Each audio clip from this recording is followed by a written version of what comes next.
First contact and deception. Humanity had always wondered if they were alone. The question had haunted philosophers, scientists, and dreamers alike for millennia. But when the answer finally came, it was not what anyone expected. The Xar'Zan arrived in Earth's orbit in massive, obsidian-hulled ships that shimmered with unfamiliar energy. They did not come with weapons drawn. Instead, they came with a message. We arrive in peace. The broadcast was sent in every known human language, resonating through radio waves, satellites, and even encoded pulses in Earth's power grids. The voice, synthetic yet oddly soothing, spoke of unity, prosperity, and shared knowledge. The Xar'Zan called themselves explorers, seekers of understanding, and stewards of younger civilizations. At first, there was fear. Governments scrambled to make sense of it. Military forces stood on high alert, and conspiracy theories flooded the internet. Yet the Xar'Zan made no threats, no demands. They simply waited. And humanity, driven by curiosity and hope, responded. The first diplomatic meetings were carefully orchestrated. Leaders from the United Nations met with the Xar'Zan emissaries in a secure, neutral location, a gleaming, domed facility hastily constructed in Geneva. The aliens were humanoid, though taller and leaner, with dark, reflective skin that seemed to shift in the light. Their eyes were large, calculating, yet seemingly kind. They shared knowledge, advancements in medicine, energy production, and agriculture. Diseases that had plagued humanity for centuries were cured overnight. Starvation became a solvable issue with their technology. They offered clean, limitless power sources that eliminated reliance on fossil fuels. They asked for nothing in return except cooperation and trust. And humanity gave it to them. The first signs. Within months, Xar'Zan embassies were established in every major city. Their technology seamlessly integrated with human infrastructure. Crime rates plummeted as they introduced sophisticated monitoring systems, ensuring law and order with minimal intervention. Their sentinels, tall, silent machines with sleek metallic exteriors, patrolled the streets, unarmed yet exuding an unspoken authority. But then, things began to change. Governments found their military networks subtly assisted by Xar'Zan systems. Defense satellites, missile shields, and encrypted communications were gradually linked to the alien mainframes for optimization. Human soldiers were reassigned to peacekeeping roles, while Xar'Zan enforcers took over major security responsibilities. At first, it seemed like progress, efficiency at its peak. But soon, world leaders discovered that their authority had become advisory rather than absolute. Decisions were reviewed by Xar'Zan councils. Laws were harmonized to fit an interstellar standard. Protests against the changes were met with calm but absolute suppression. Dissenters were not arrested, they simply disappeared. News networks subtly shifted in tone. The Xar'Zan were not rulers, they insisted, but guardians. Their presence was necessary to ensure humanity's continued survival. The planet was part of a larger galactic order now, and compliance was essential. It was the perfect conquest, not through war, but through trust. The illusion shatters. Ethan Voss had been away when it all began, a veteran astronaut. He had been stationed on the lunar research base when the Xar'Zan arrived. He had watched from the cold, barren surface of the moon as the world celebrated its supposed golden age. Now, nearly a year later, he was back, and what he saw was not the Earth he had left behind. The cities were quiet, not the comforting hum of civilization, but an eerie, controlled silence. The people moved with purpose, but there was no vibrancy, no chaos, no freedom. The air was thick with an unnatural stillness, as if the entire planet was holding its breath. His access to old contacts was blocked. The military he had once served had been absorbed into the Xar'Zan's Unified Protection Initiative. Civilians whispered in hushed tones, avoiding eye contact with the ever-present sentinels. Ethan realized then that humanity had not been uplifted. It had been subjugated, and it had happened without a single shot fired. Determined to uncover the truth, Ethan sought out one of the few remaining human leaders not entirely under Xar'Zan control, General Sophia Armitage, an old war strategist who had refused to kneel. He found her in the ruins of an old NATO command bunker, operating in the shadows with remnants of human resistance. They came in peace, she said bitterly, watching a holographic projection of a Xar'Zan city hub. Towering alien structures loomed over once proud human landmarks. But it was a lie, and now we are prisoners in our own world. Ethan clenched his fists. Then we fight. The chains of peace. The illusion had shattered. The Xar'Zan had not come as benevolent overseers. They had come as conquerors. The chains they had wrapped around humanity were not of steel, but of obedience, technology, and control. Ethan Voss stood in the underground bunker, staring at the hollow map of occupied Earth. Cities had been reshaped, repurposed. Entire industries now served the Xar'Zan's needs. Human culture had been hollowed out, replaced with their version of unity. He had seen enough. "Tell me everything," he said, turning to General Sophia Armitage. She exhaled, eyes shadowed with exhaustion. It started slow, subtle. They took our defenses first, linking them into their security network. Then they integrated their laws, their surveillance. People who resisted disappeared. Most of the world didn't even realize it was happening. Ethan clenched his fists. And now, we're slaves with comfortable cages, she said bitterly. Factories run around the clock, producing goods we don't need. Research facilities are stripped for resources. And the worst part? Most people don't fight back. Ethan frowned. Why? Sophia tapped a console, pulling up a display of neural patterns. Bioengineered suppression fields. Subtle manipulation of brain chemistry. They don't need weapons to keep us docile, just a shift in neurotransmitters. Compliance is chemically encouraged. Rebellion? Suppressed at the source. Ethan felt his stomach turn. No wonder there had been no full-scale revolt. Most people couldn't even comprehend fighting back. But not everyone is affected, Sophia continued. Some of us, veterans, outliers, people with unusual neurochemistry, are resistant. The Xar'Zan don't know why, but they see us as malfunctioning. And they're hunting us down. Life under occupation. Ethan had to see it for himself. With forged credentials and an old military disguise, he walked through the streets of New Geneva. Once the heart of Earth's diplomacy, now the seat of Xar'Zan control. The city was pristine. Too pristine. Buildings stood taller, sleeker, adorned with alien script. Holographic displays projected messages of unity and progress. People moved in calm, efficient patterns, their expressions empty, their conversations muted. There were no beggars, no street musicians, no laughter. A towering Xar'Zan sentinel glided past. Ethan forced himself to walk naturally.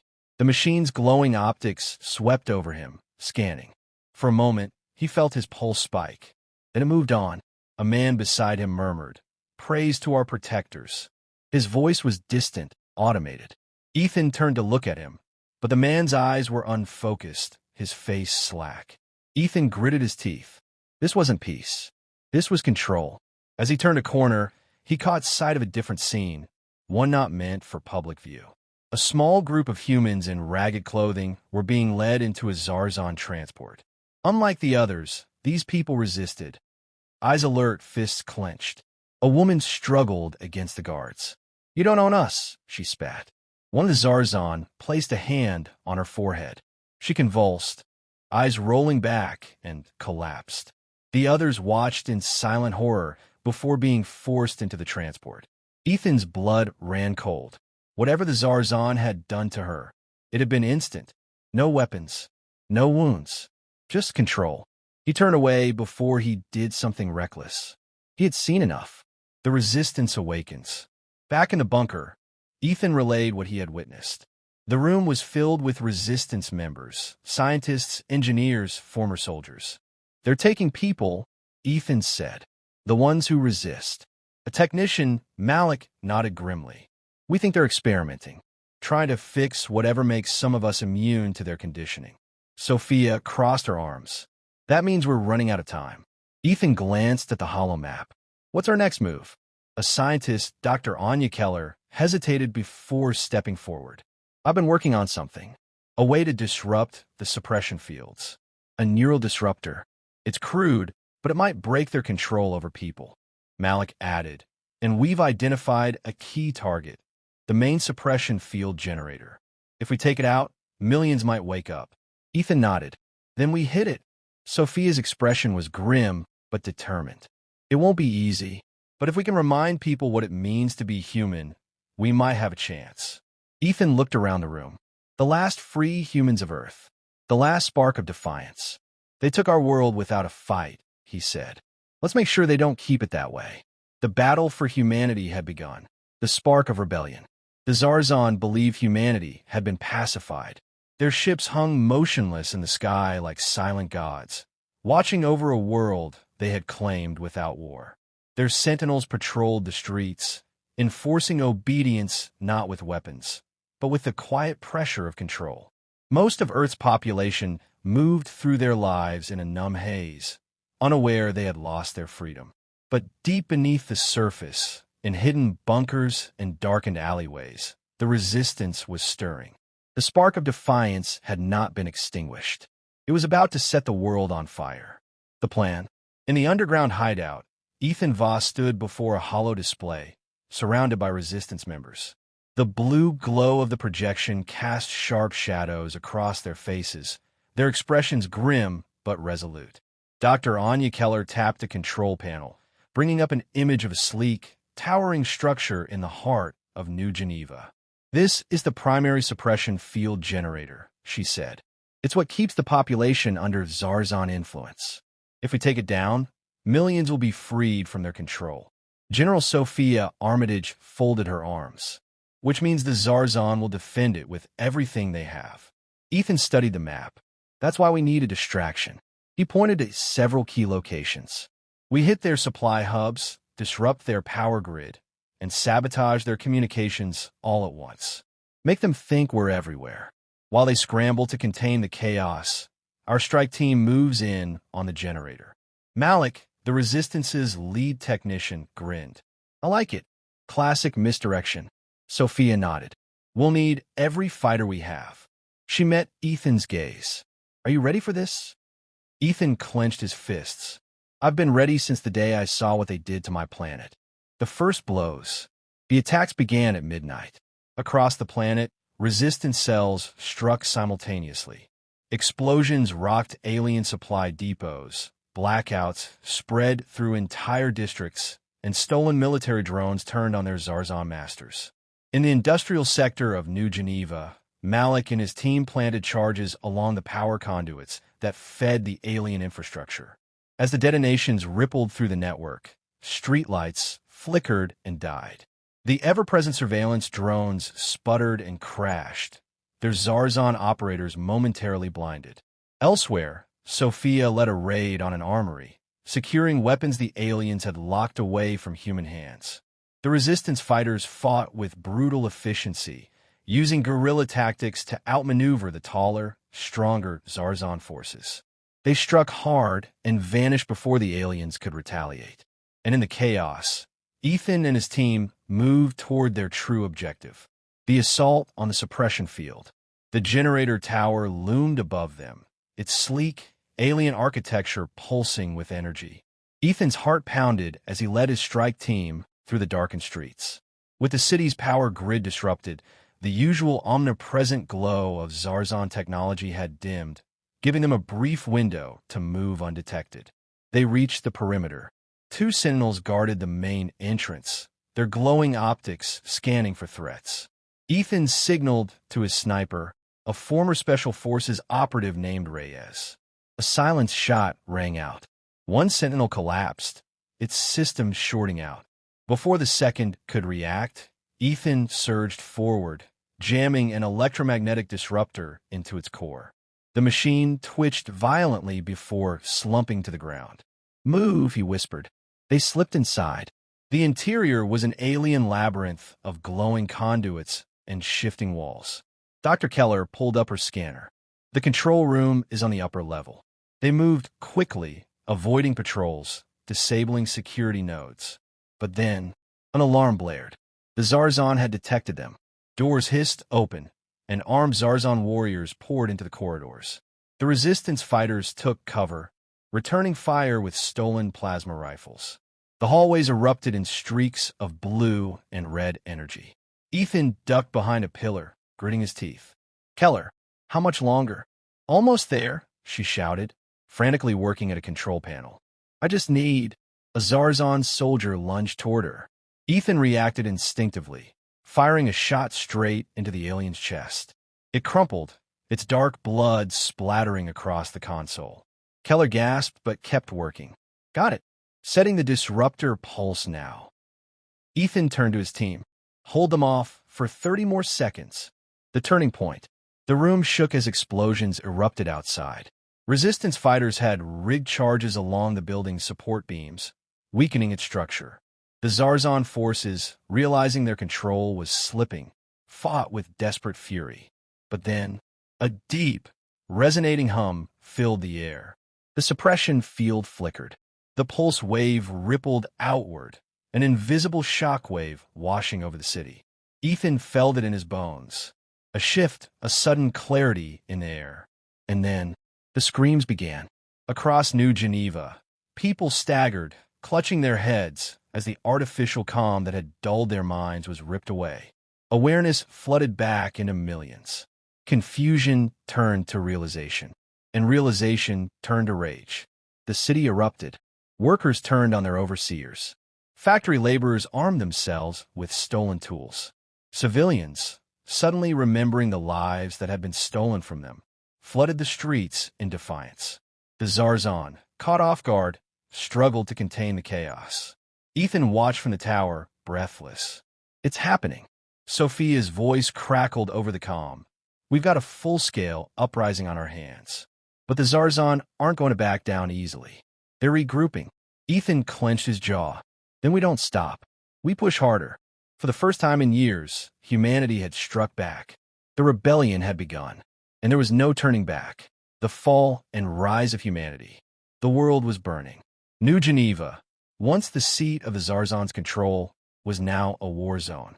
Fires raged in the streets, smoke curling into the sky as newly awakened humans fought back against their alien oppressors. Resistance forces, once scattered and hidden, now stood openly, armed with stolen weapons, fueled by fury and years of silent suffering. But the war was far from won. The Xar'Zan retaliate. Ethan Voss and his strike team crouched behind a toppled transport, plasma bolts searing the air above them. The Xar'Zan had been caught off guard by the sudden uprising, but they were regrouping fast. Their war machines, once held in reserve, now stomped through the city, unleashing cold, methodical devastation. A deep, rumbling voice echoed through the air, broadcasted from Xar'Zan command ships above. "Humans, cease this madness. You have been given peace. Do not throw it away." Ethan gritted his teeth as he fired back an advancing squad of Xar'Zan enforcers. "Peace? You mean servitude." He ducked as a blast struck the ground beside him, sending debris flying. "We're done kneeling." Through his earpiece, General Sophia Armitage's voice crackled. "Ethan, the Xar'Zan are preparing an orbital strike. They'd rather glass the city than let us take it." Ethan's blood ran cold. "Options." Dr. Anya Keller, crouched beside him, wiped sweat from her forehead. "There's one. The Xar'Zan's control station in orbit. It coordinates their entire planetary suppression network. If we take it out, we cut off their reinforcements and shut down their high command." Malik's voice chimed in over comms. "Yeah, and if we don't take it out, they reduce this whole place to rubble." Ethan made his decision in an instant. "We're taking the fight to orbit. The final assault." In a hidden hangar beneath the ruined city, the Resistance's last trump card waited, a stolen Xar'Zan shuttle, reverse-engineered for human control. Ethan, Keller, Malik, and a small strike team crammed into the cockpit, strapping in as the engines hummed to life. As they ascended, Ethan glanced down at the world below. Battles raged across the planet. Humanity had finally risen, but their victory depended on what happened next. The Xar'Zan control station came into view, an enormous spire-like construct orbiting Earth, surrounded by automated defense drones. Malik whistled. That's a lot of firepower. Ethan adjusted the controls. Then let's make it count. The shuttle weaved through incoming fire, dodging plasma bursts as alarms blared. Malik manned the rear turret, taking down enemy drones with precise shots. Hold her steady, Voss. With a final burst of speed, they breached the station's outer defenses, landing in a docking bay before the automated turrets could lock on. The team disembarked, weapons ready. Move fast, Ethan ordered. We take out their command core, and this whole operation crumbles. They pushed forward, cutting through Xar'Zan security forces in brutal, close-quarters combat. Keller hacked into the station's systems, overriding locks and shutting down security grids. Then they reached it, the central command chamber. A towering column of pulsing energy sat at the room's core, surrounded by Xar'Zan officers. The highest-ranking among them, a Xar'Zan known as High Custodian Xar'Zan, turned to face them, his expression unreadable. Foolish humans. You think severing this station will end us? You cannot comprehend the vastness of the Xar'Zan Empire. Ethan raised his rifle. Maybe, but we're not starting with the Empire. We're starting with you. The final battle erupted. Plasma fire scorched the walls. Xar'Zan warriors fought with fluid, deadly precision, but the resistance moved with sheer, unrelenting human determination. Keller reached the control panel, hands flying across the interface. Just a few more seconds. Xar'Zan lunged at her, his clawed hand reaching for her throat. Ethan threw himself between them, grappling with the alien commander. Xar'Zan was stronger, but Ethan was faster, more desperate. He drove a stolen Xar'Zan blade into the commander's side. The alien staggered, dark blood dripping to the floor. You should have accepted our peace. Ethan pulled the blade free. We make our own peace. Xar'Zan collapsed. Keller hit the final command. The station's energy core flickered, then exploded in a blinding wave of light. The suppression network crashed. Xar'Zan forces planetside lost coordination. Their war machines powered down, and across Earth, humanity felt it. The turning tide. In New Geneva, Sophia watched as Xar'Zan forces faltered. Their once unshakable discipline crumbled. The resistance pushed forward, driving the aliens back. And then, the Xar'Zan ships in orbit began to retreat. Sophia let out a breath she hadn't realized she was holding. We did it. The war wasn't over. Not yet. But the first, greatest battle had been won. The dawn of a new war. Ethan and his team barely escaped the station before it self-destructed. Their shuttle hurtled back toward Earth, flames licking at its hull as it entered the atmosphere. As they touched down, resistance fighters swarmed their landing site, cheering. Ethan stepped out, battered, bruised, but victorious. He met Sophia's gaze. They'll be back, she warned. Ethan nodded. Let them come. Because now, humanity knew the truth. They had been deceived. They had been enslaved. But they had risen. And the Xar'Zan were about to learn what happened when you underestimated humans.